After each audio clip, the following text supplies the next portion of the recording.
Metamorphosis by Franz Kafka. Translator David Wiley.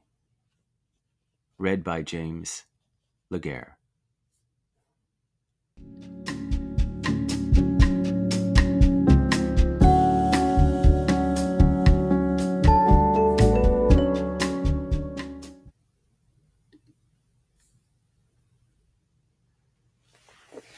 This is Franz Kafka's Metamorphosis, read from a Project Gutenberg ebook.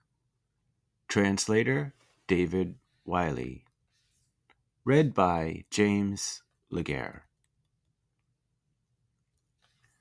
One morning, when Gregor Samsa woke from troubled dreams, he found himself transformed in his bed into a horrible vermin.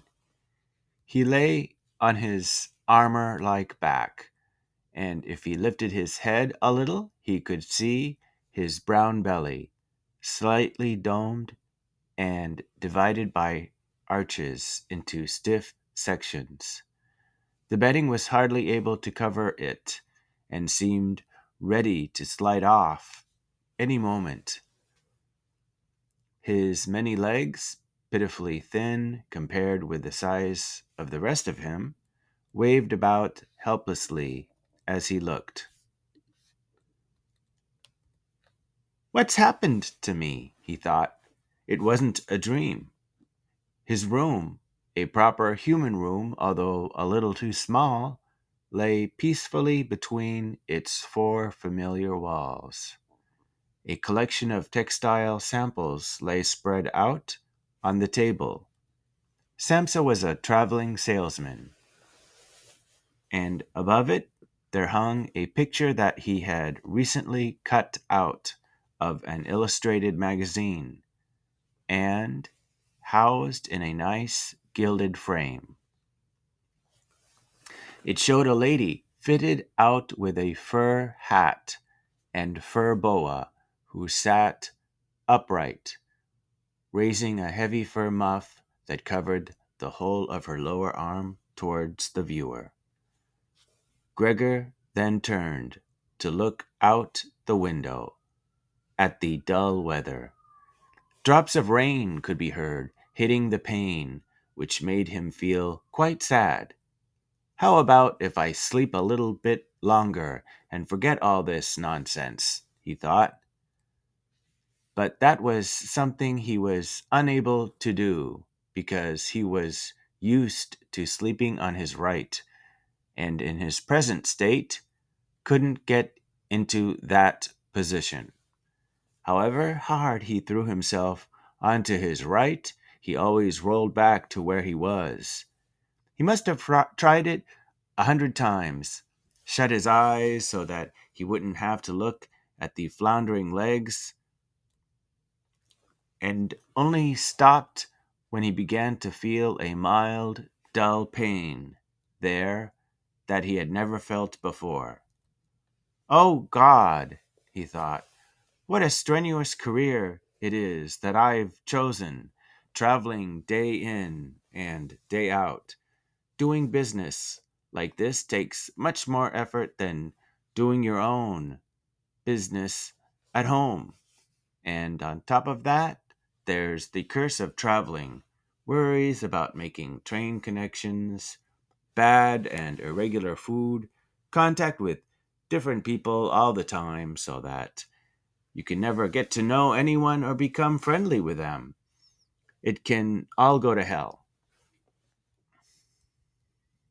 He felt a slight itch up on his belly, pushed himself slowly up on his back towards the headboard so that he could lift his head better, found where the itch was, and saw that it was covered with lots of little white spots which he didn't know what to make of.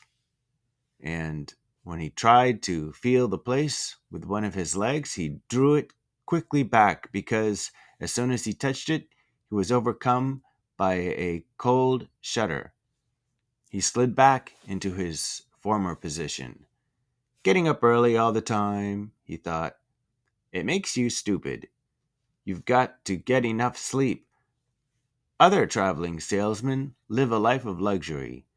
For instance, whenever I go back to the guest house during the morning to copy out the contract, these gentlemen are always still sitting there, eating their breakfasts.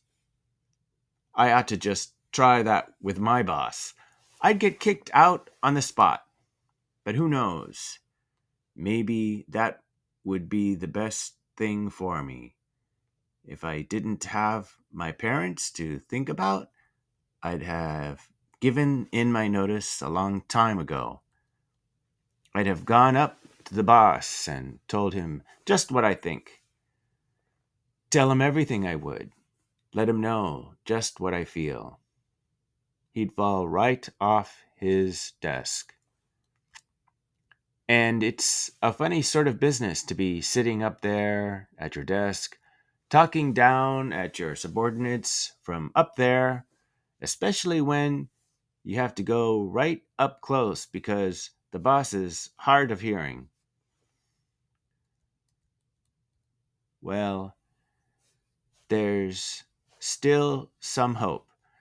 Once I've got the money together to pay off my parents' debt to him, another 5 or 6 years, I suppose, that's definitely what I'll do. That's when I'll make the big change.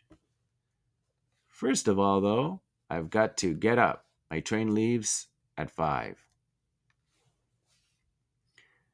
And he looked over at the alarm clock, ticking on the chest of drawers. God in heaven, he thought. It was 6:30. More like 6:45.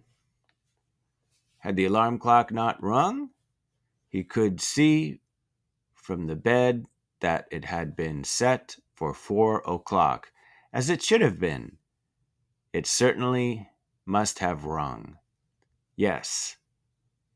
But was it possible to quietly sleep through that furniture rattling noise? True, he had not slept peacefully, but probably all the more deeply because of that. What should he do now? The next train went at 7. If he were to catch that, he would have to rush like mad, and the collection of samples was still not packed, and he did not at all feel particularly fresh and lively. And even if he did catch the train, he would not avoid his boss's anger, as the office assistant would have been there to see the 5 o'clock train go. He would have put in his report about Gregor's not being there a long time ago. The office assistant was the boss's man, spineless, and with no understanding. What about if he reported sick? But that would be extremely strained and suspicious, as in 5 years of service, Gregor had never once yet been ill. His boss would certainly come round with the doctor from the medical insurance company, accuse his parents of having a lazy son, and accept the doctor's recommendation not to make any claim, as the doctor believed that no one was ever ill, but that many were work shy. And what's more, would he have been entirely wrong in this case? Gregor did, in fact, apart from excessive sleepiness, after sleeping for so long, feel completely well, and even felt much hungrier than usual. He was still hurriedly thinking all this through, unable to decide to get out of the bed when the clock struck 7:15. There was a cautious knock at the door near his head. "Gregor," someone called. It was his mother. "It's 7:15. Didn't you want to go somewhere?" That gentle voice. Gregor was shocked when he heard his own voice answering. It could hardly be recognized as the voice he had before, as if from deep inside him. There was a painful and uncontrollable squeaking mixed in with it. The words could be made out at first, but then there was a sort of echo which made them unclear, leaving the hearer unsure whether he had heard properly or not. Gregor had wanted to give a full answer and explain everything, but in the circumstances, contented himself with saying, "Yes, mother, yes, thank you. I'm getting up now." The change in Gregor's voice probably could not be noticed outside through the wooden door, as his mother was satisfied with this explanation and shuffled away. But this short conversation made the other members of the family aware that Gregor, against their expectations, was still at home. And soon his father came knocking at one of the side doors, gently, but with his fist. "Gregor, Gregor," he called, "what's wrong?" And after a short while he called again, with a warning deepness in his voice. "Gregor, aren't you well? Do you need anything?" Gregor answered to both sides, "I'm ready now," making an effort to remove all the strangeness from his voice by enunciating very carefully and putting long pauses between each individual word. His father went back to his breakfast, but his sister whispered, "Gregor, open the door, I beg of you." Gregor, however, had not thought of opening the door, and instead congratulated himself for his cautious habit, acquired from his traveling, of locking all doors at night, even when he was at home. The first thing he wanted to do was to get up in peace, without being disturbed, to get dressed, and most of all, to have his breakfast. Only then would he consider what to do next, as he was well aware that he would not bring his thoughts to any sensible conclusions by lying in bed.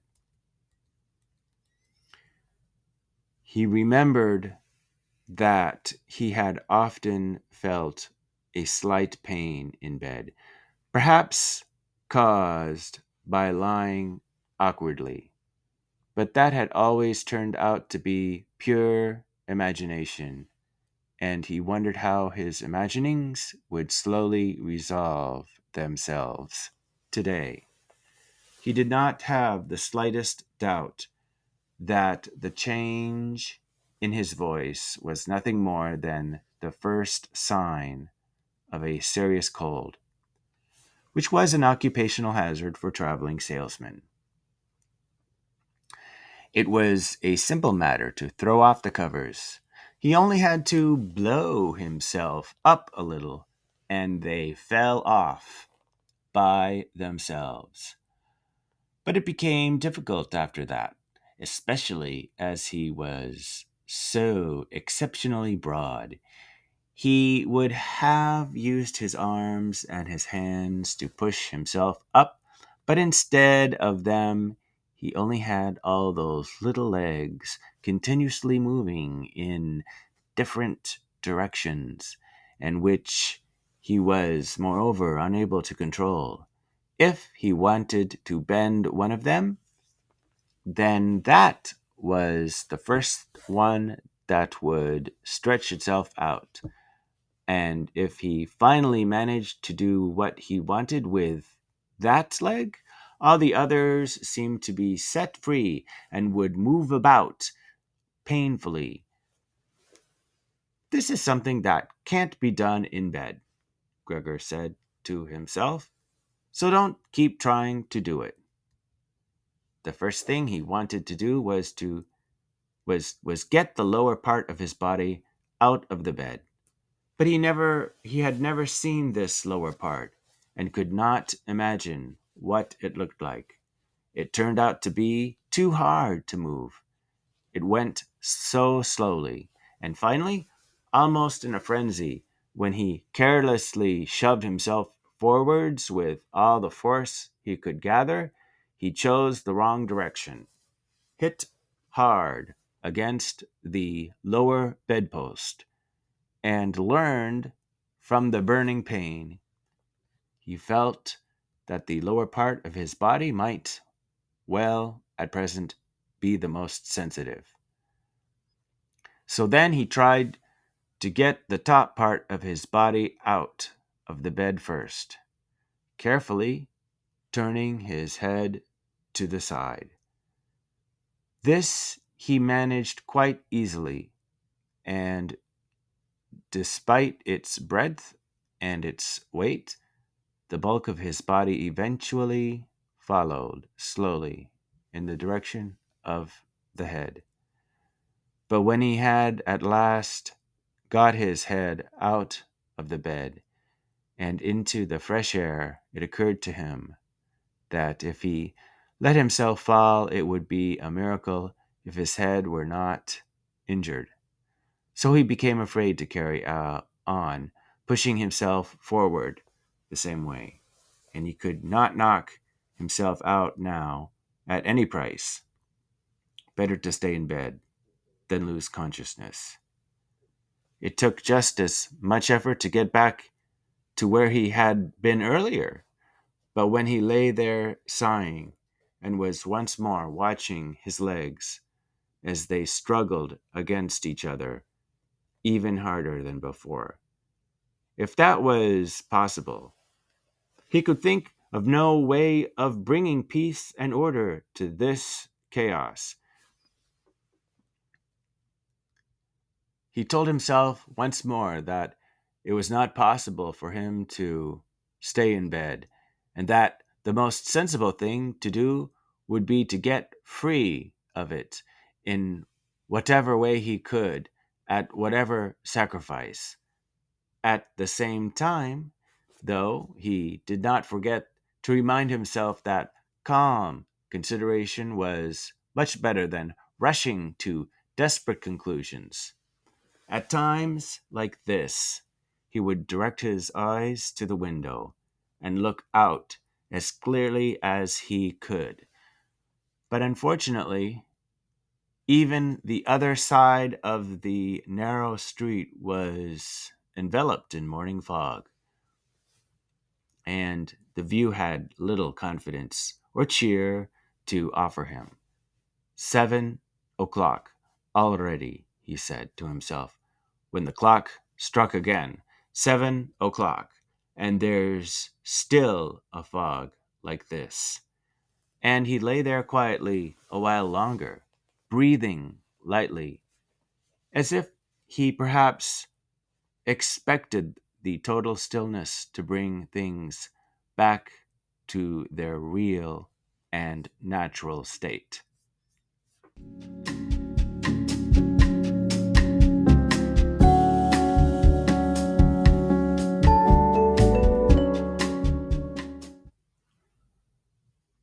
Franz Kafka's Metamorphosis.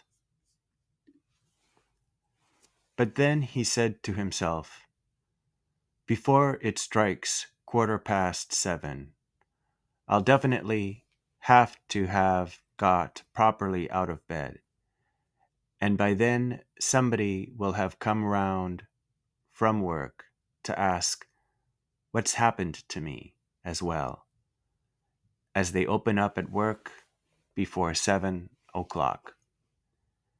And so he set himself to the task of swinging the entire length of his body out of the bed, all at the same time. If he succeeded in falling out of bed in this way, and kept his head raised as he did so, he could probably avoid injuring it. His back seemed to be quite hard, and probably nothing would happen to it falling onto the carpet.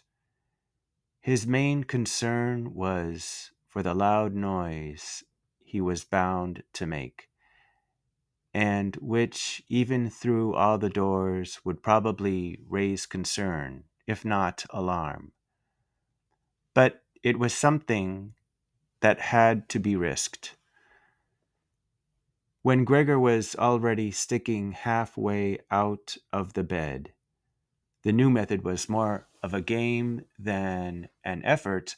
All he had to do was rock back and forth.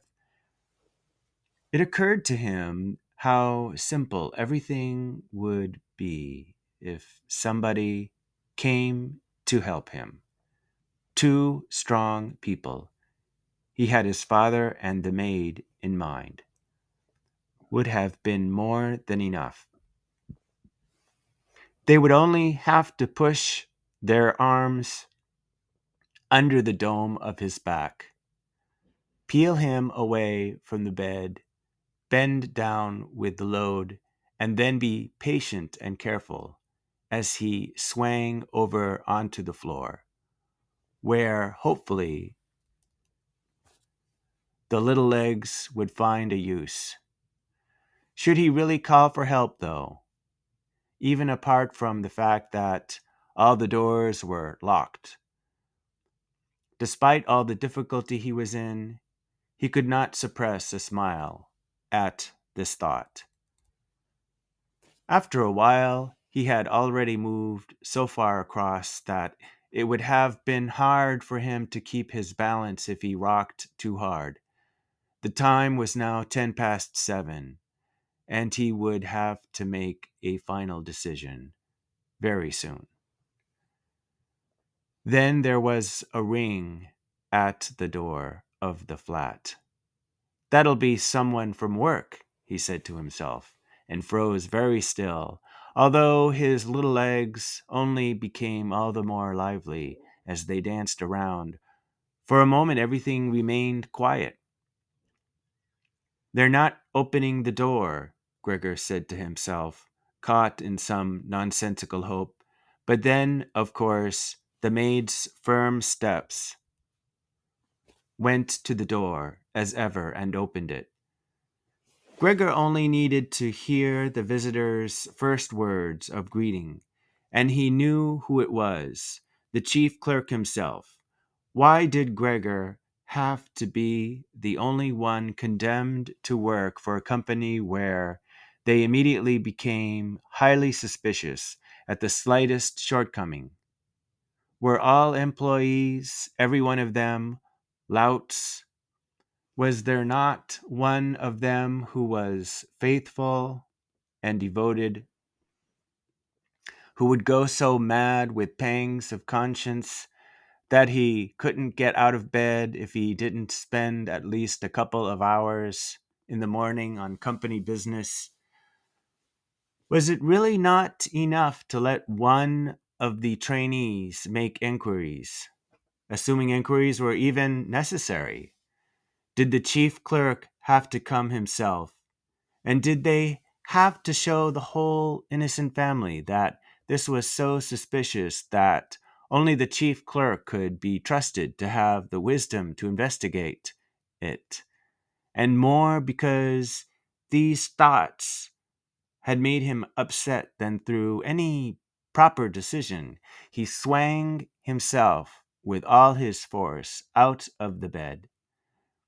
There was a loud thump, but it wasn't really a loud noise. His fall was softened a little by the carpet, and Gregor's back was also more elastic than he had thought, which made the sound muffled and not too noticeable.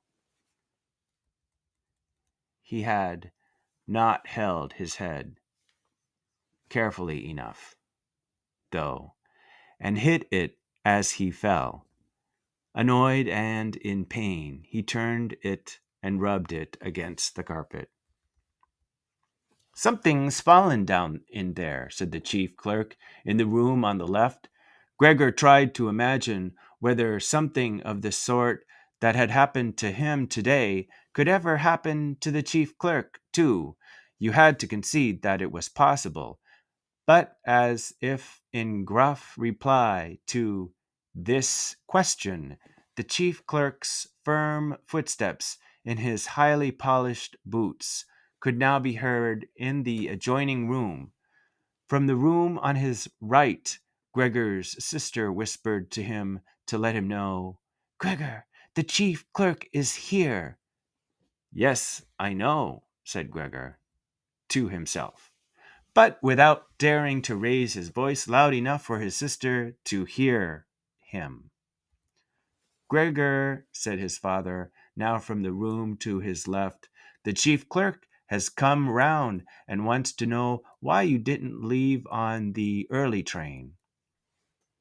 "We don't know what to say to him, and anyway, he wants to speak to you personally.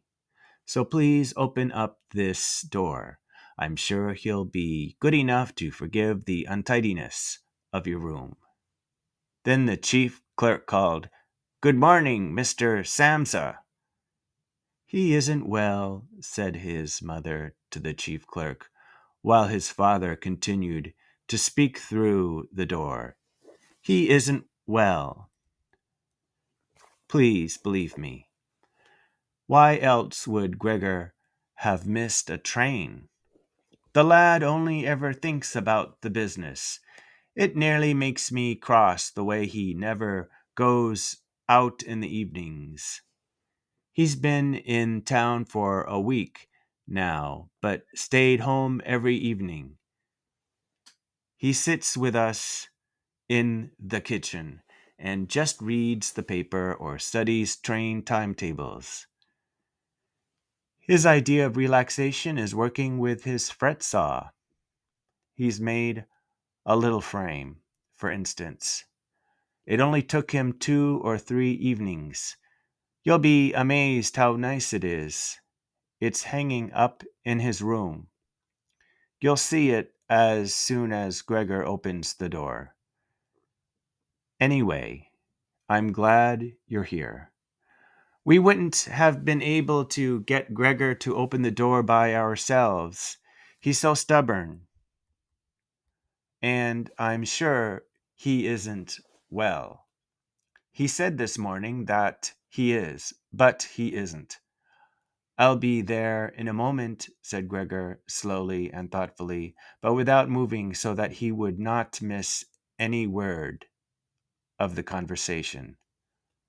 "Well, I can't think of any other way of explaining it, Mr. Samsa," said the chief clerk. "I hope it's nothing serious. But on the other hand, I must say that if we people in commerce ever become slightly unwell, then, fortunately or unfortunately as you like, we simply have to overcome it because of business considerations." "Can the chief clerk come in to see you now, then?" asked his father impatiently, knocking at the door again. "No," said Gregor. "In the room on his right?" There followed a painful silence. In the room on his left, his sister began to cry. So why did his sister not go and join the others? She probably only just got up and had not even begun to get dressed. And why was she crying? Was it because he had not got up, and had not let the chief clerk in because he was in danger of losing his job. And if that happened, his boss would once more pursue their parents with the same demands as before. There was no need to worry about things like that yet. Gregor was still there and had not the slightest intention of abandoning his family.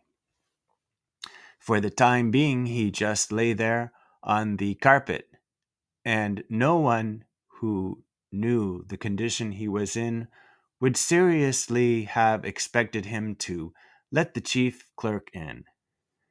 It was only a minor discourtesy, and a suitable excuse could easily be found for it later on. It was not something for which Gregor could be sacked on the spot, and it seemed to Gregor much more sensible to leave him now in peace instead of disturbing him with talking at him and crying. But the others didn't know what was happening. They were worried.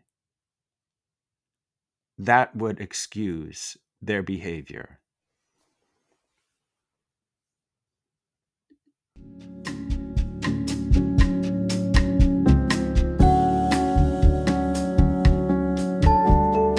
Franz Kafka's The Metamorphosis.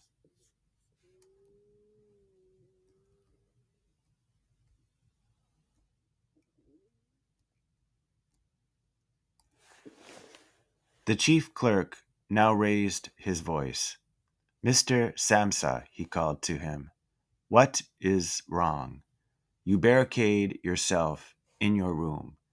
Give us no more than yes or no for an answer.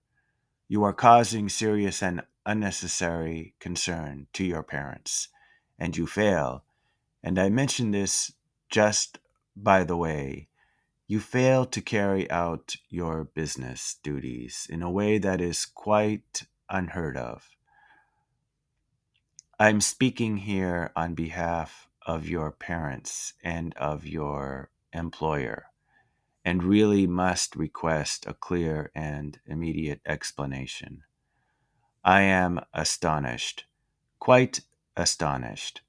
I thought I knew you as a calm and sensible person, and now you suddenly seem to be showing off with peculiar whims. This morning, your employer did suggest a possible reason for your failure to appear. It's true. It had to do with the money that was recently entrusted to you, but I came near to giving him my word of honor that that could not be the right explanation. But now that I see your incomprehensible stubbornness, I no longer feel any wish whatsoever to intercede on your behalf. And nor is your position all that secure. I had originally intended to say all this to you in private, but since you caused me to waste my time here for no good reason, I don't see why your parents should not also learn of it. Your turnover has been very unsatisfactory of late. I grant you that it's not the time of year to do especially good business. We recognize that. But there simply is no time of year to do no business at all, Mr. Samsa. We cannot allow there to be. But, sir, called Gregor, beside himself and forgetting all else in the excitement, I'll open up immediately. Just a moment. I'm slightly unwell. An attack of dizziness. I haven't been able to get up. I'm still in bed now. I'm quite fresh again now, though. I'm just getting out of bed. Just a moment. Be patient. It's not quite as easy as I'd thought. I'm quite all right now, though. It's shocking what can suddenly happen to a person. I was quite all right last night. My parents know about it, perhaps better than me. I had a small symptom of it last night already. They must have noticed it. I don't know why I didn't let you know at work. But you always think you can get over an illness without staying at home. Please don't make my parents suffer. There's no basis for any of the accusations you're making. Nobody's ever said a word to me about any of these things. Maybe you haven't read the latest contracts I sent in. I'll set off with the 8 o'clock train as well. These few hours of rest have given me strength. You don't need to wait, sir. I'll be in the office soon after you. And please be so good as to tell that to the boss and recommend me to him. And while Gregor gushed out these words, hardly knowing what he was saying, he made his way over to the chest of drawers. This was easily done, probably because of the practice he had already had in bed, where he now tried to get himself upright. He really did want to open the door, really did want to let them see him, and to speak with the chief clerk. The others were being so insistent, and he was curious to learn what they would say when they caught sight of him. If they were shocked, then it would no longer be Gregor's responsibility and he could rest. If, however, they took everything calmly, he would still have no reason to be upset. And if he hurried, he really could be at the station for 8 o'clock. The first few times he tried to climb up on the smooth chest of drawers, he just slid down again. But he finally gave himself one last swing and stood there upright. The lower part of his body was in serious pain, but he no longer gave any attention to it. Now he let himself fall against the back of a nearby chair and held tightly to the edges of it with his little legs. By now he had also calmed down and kept quiet so that he could listen to what the chief clerk was saying. Did you understand a word of all that? The chief clerk asked his parents. Surely he's not trying to make fools of us. Oh, God, called his mother, who was already in tears. He could be seriously ill, and we're making him suffer. Greta, Greta, she then cried. Mother, his sister called from the other side. They communicated across Gregor's room. You'll have to go for the doctor straight away. Gregor is ill. Quick, get the doctor. Did you hear the way Gregor spoke just now? That was the voice of an animal, said the chief clerk, with a calmness that was in contrast with his mother's screams. Anna, Anna, his father called, into the kitchen through the entrance hall, clapping his hands. Get a locksmith here now. And the two girls, their skirts swishing, immediately ran out through the hall, wrenching open the front door of the flat as they went. How had his sister managed to get dressed so quickly? There was no sound of the door banging shut again. They must have left it open. People often do in homes where something awful has happened. Gregor, in contrast, had become much calmer, so they couldn't understand his words any more, although they seemed clear enough to him, clearer than before. Perhaps his ears had become used to the sound. They had realized, though, that there was something wrong with him and were ready to help. The first response to his situation had been confident and wise, and that made him feel better. He felt that he had been drawn back in among people, and from the doctor and the locksmith he expected great and surprising achievements, although he did not really distinguish one from the other. Whatever was said next would be crucial.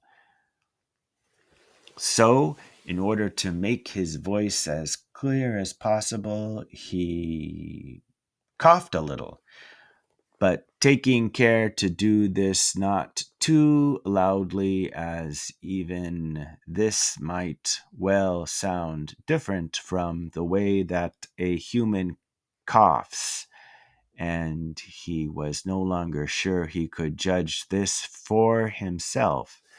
Meanwhile, it had become very quiet in the next room. Perhaps his parents were sat at the table whispering with the chief clerk, or perhaps they were all pressed against the door and listening.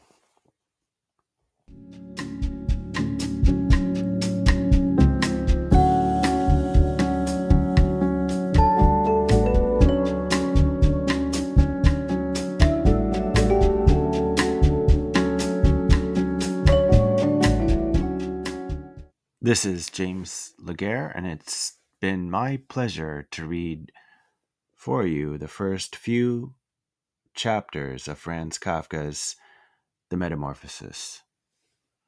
Until next time, be well and read often. Take care. Bye.